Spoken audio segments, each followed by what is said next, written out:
우선 이 영상은 다음에 보실 치유가 지금도 되는 이유 영상을 위한 시리즈 1편으로 기본적인 이해를 먼저 가지는 것을 돕기 위해 만들었습니다. 다음 영상 퐁당퐁당 물놀이 크리스찬이 2편이니 이 영상을 보신 후 2편을 보시고 끝으로 치유가 지금도 되는 이유를 보시면 보다 확실한 이해를 갖게 되실 것입니다. 기술의 발전으로 세상은 삶의 모든 분야에 급격한 변화를 가지고 왔습니다.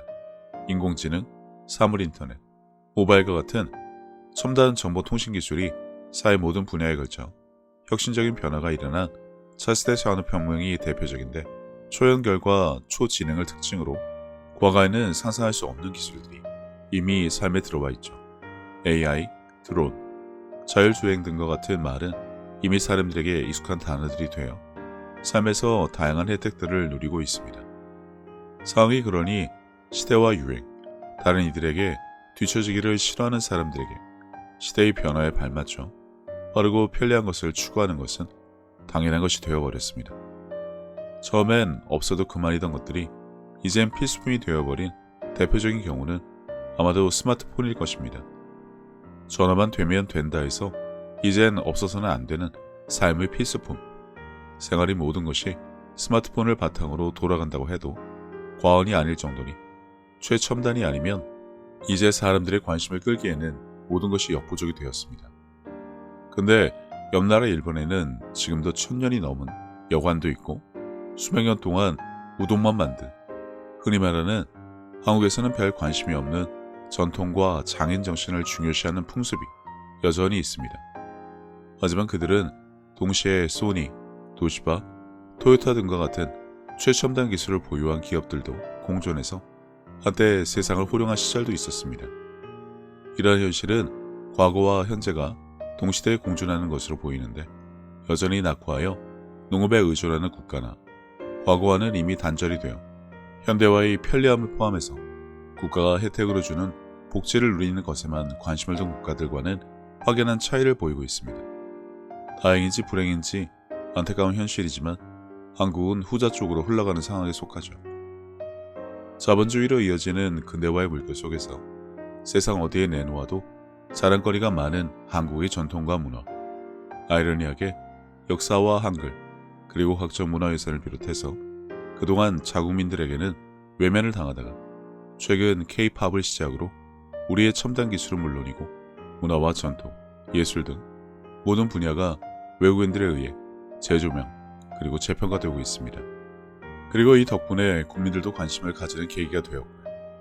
참 부끄러운 현실이 아닐 수 없는데, 뿌리와 근본, 자부심이 있을 수밖에 없는 민족임에도 불구하고 부랴부랴 이제서야 관심을 주며 호들갑을 떠는 이유는 무엇일까요? 여러 가지 이유가 있겠지만 간단히 말하면 마땅히 지켜야 할 우리의 것을 지키지 않은 결과일 뿐입니다. 시대에 뒤떨어진 것으로 간주해서 소중하게 여기고 가치 있는 것으로 여기지 않으니 건축자의 버린 돌같이 되어 고대 유적지의 나뒹구는 돌멩이와 같이 되어버린 것입니다.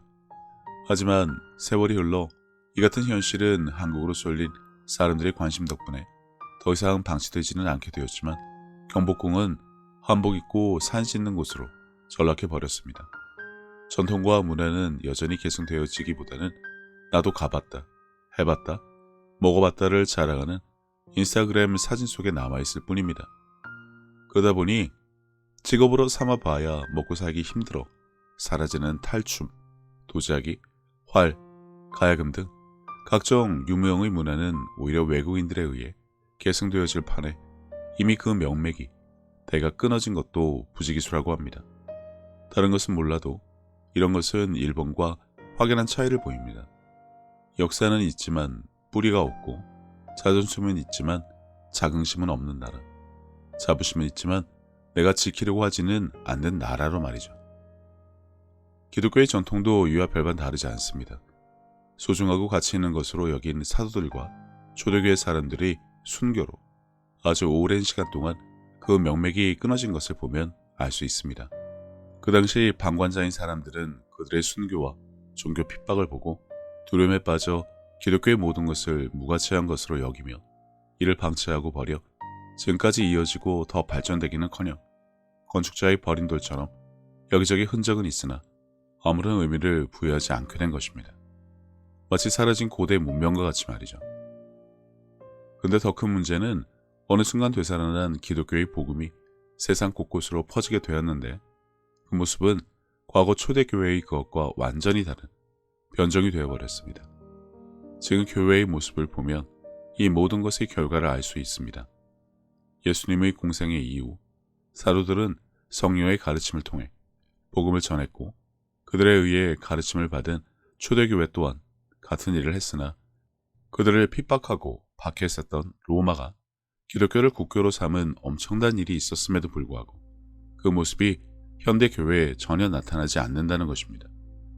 사람들은 성경을 삶의 지침서, 자기 개발을 위한 말씀을 인용하기 위한 책으로 전락시켜버렸습니다. 신약에 대한 해석만 있지 행동이 없습니다. 따르는 표적도 없고 성령의 내주도 없습니다. 무능함과 사람의 지혜를 자랑하며 만든 성경 해석과 교리들이 성경보다 더 중요시 되는 것처럼 중간에 대가 끊어졌던 것이죠. 유럽 교회는 관광지로 전락하고 미국 기독교는 동성애를 인정하고 목사가 주례를 서지 않으면 목사 자격을 박탈하며 목회자들에겐 먹고 살기 힘든 직업으로 전락하고 성도들은 성경 말씀을 각자의 삶을 윤택하게 만드는 수단으로 이용했습니다. 그 어디에도 예수님의 사역을 이어가려는 모습은 찾아보기 힘듭니다. 표면적으로 기독교는 우상 숭배를 가증스러운 것으로 여기지만 실상은 좀 다릅니다. 진리의 말씀인 성경에는 사람들이 믿고 따라야 하는 숨겨진 수많은 모형들이 있지만 그 의미는 모두 사라지고 아들을 보내신 이유의 숨겨진 뜻도 모르며 예수님을 믿고 따르고 사랑하며 그분의 일을 이어가기보다는 구약에 나온 인물들의 믿음을 더 숭배하고 그들이 섬기는 하나님도 성경에 기록된 모습이 아닌 각자의 교리로 빚어낸 나만의 하나님들이 차고 넘칩니다. 구약의 말씀을 더 거룩하게 여기며 종교적인 순종을 최고의 신앙으로 여깁니다. 구약에는 오직 예수님의 모형에 대한 이야기들이 넘치지만 그들에겐 보이지 않습니다. 아들을 보내신 이유, 그 이후의 삶에 대해 대부분 모르고 관심조차 없습니다. 그리고 이미 그것은 그들만의 전통으로 자리를 잡아 세를 확장하기에 여념이 없습니다. 상황이 그러다 보니 예배를 가장한 제사는 물론이고 오직 복을 받기 위해 교회와 예배, 헌금에 목숨을 건 사람들이 차고 넘치게 된 것과 말씀대로 삶을 전혀 살아내지 못하는 것도 전혀 이상하지 않습니다. 뻔히 성경에 기록된 내용들은 사람들에 의해 그 의미조차 변질되었습니다. 하라고 명령하신 무수한 말씀들은 외면하고 구약의 하나님을 찾고 복을 바라며 마지막 때나 천국에 대한 관심만 있을 뿐입니다. 재림하시기 전까지 성령님과 함께 무엇을 해야 하는 것에 대해서는 말조차 꺼내지 않습니다. 분명 어렵고 모르는 영역이라 성령의 가르침이 없는 목회자들은 요한계시록을 비롯해 성령님이 내주로 인한 표적에 따르는 믿는 자가 되어 예수님이 하신 일은 물론이고 그보다 더 큰 일을 우리가 해야 한다는 설교 대신 어떻게 하면 복을 받고 하는 일마다 형통하며 교회를 잘 섬기고 봉사를 많이 해야 잘 살고 천국에 갈 것인지만 전하고 있습니다. 모험하는 자들은 성경을 모험하며 치유는 이미 끝났다 말하고 대부분의 신자들은 이와 같이 내가 받을 복과 평안, 은혜에만 관심을 둘 뿐 목회자조차 성령 충만이니 예수님의 사역 등에는 도무지 관심을 두려고 하지 않습니다. 모르면 그냥 넘어가는 버릇, 알려고 하지 않는 자들이 차고 넘칠 뿐입니다. 하지만 참으로 다행인 것은 이러한 가운데 진리의 말씀을 전하며 말씀으로 삶을 살아가면 물론 믿는 자에게 따르는 표적을 통해 예수님께서 말씀을 확실하게 증언하시는 교회들이 생겨나고 있습니다. 교회는 말씀의 검을 휘두를 수 있는 하나님의 군사들을 배출해서 그분이 하신 일은 물론이고 그보다 더 큰 일도 할 수 있도록 훈련하는 곳이 되어야 합니다.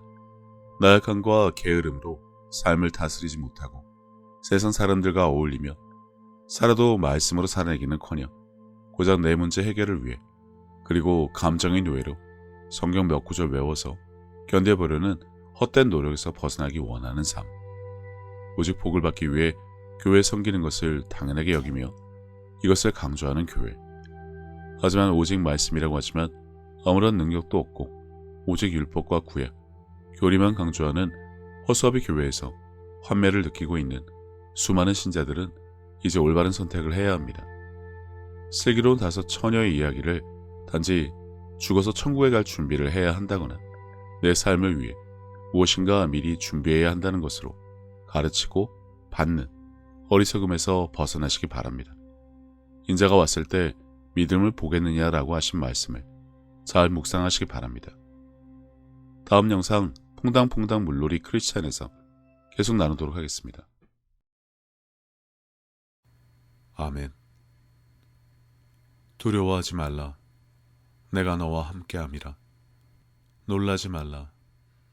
나는 네 하나님. 예수님께서는 내 마음을 다하고 목숨을 다하고 굳세게 하리라. 뜻을 다하고 힘을 다하여 주 너의 하나님을 사랑하라 하신 것이요. 참으로 둘째는 이것이니 내 이웃을 내 자신과 같이 사랑하나 보다 더 큰 계명은 없다고 하셨습니다. 생각해보면 믿는 사람들은 이미 하나님께 받은 것이 너무나 많은 것을 아는 자들입니다.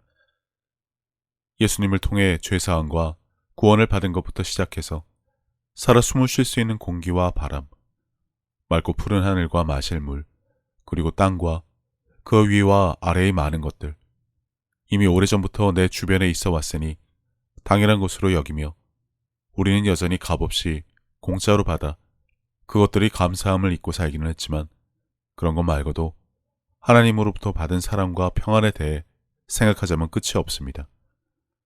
하지만 사람은 하나님으로부터 받은 그 많은 은혜를 갚을 방법이 없습니다. 그래서 하나님께서는 내 이웃을 내 몸같이 사랑하는 것으로 그것을 대신 갚으라고 하신 것인지도 모릅니다. 그리고 지극히 작은 자에게 한 것이 곧 하나님께 한 것이라고 하셨으니 그분의 은혜를 알고 그분을 닮아가는 삶을 살아가야 한다면 지금 내가 살아가는 삶의 방향이 하나님과 나의 이웃을 사랑하는 올바른 길 위에 있는 것인지 한 번쯤 점검해 봐야 하지 않나 싶습니다. 이와 같이 하나님의 뜻, 그분이 기뻐하실 일이 무엇인지 알고 내게 주어진 소명을 다하기 위해 끊임없이 힘쓰고 노력하는 것도 크리스찬들이 마땅히 해야 할 일이 아닐까라는 생각을 해봅니다. 이제는 세상 유행에 따라 요동치던 내 마음을 모두 내려놓고 혼자서 하나님의 뜻을 헤아리는 시간을 가져보시기를 권해봅니다. 하나님은 세상 모든 사람들을 사랑하십니다. 그렇기 때문에 당신이 사랑받기에 마땅한 사람인 것처럼 당신의 가족도 이웃도 그분에게는 마찬가지로 소중한 자녀들입니다. 당신이 어려운 상황을 겪었을 때 하나님께서 당신의 삶에 관여하실 수 있도록 마음의 문을 열고 그분을 신뢰하며 동행하는 삶을 살아왔듯이 이제 당신도 다른 사람들에게 먼저 다가가서 손을 내미는 귀한 삶이 되어주시기를 바랍니다. 예수님께서 주신 새 계명, 서로 사랑하라. 저도 늘 제 자리에서 최선을 다하여 섬기고 사랑하며 살도록 하겠습니다. 감사합니다.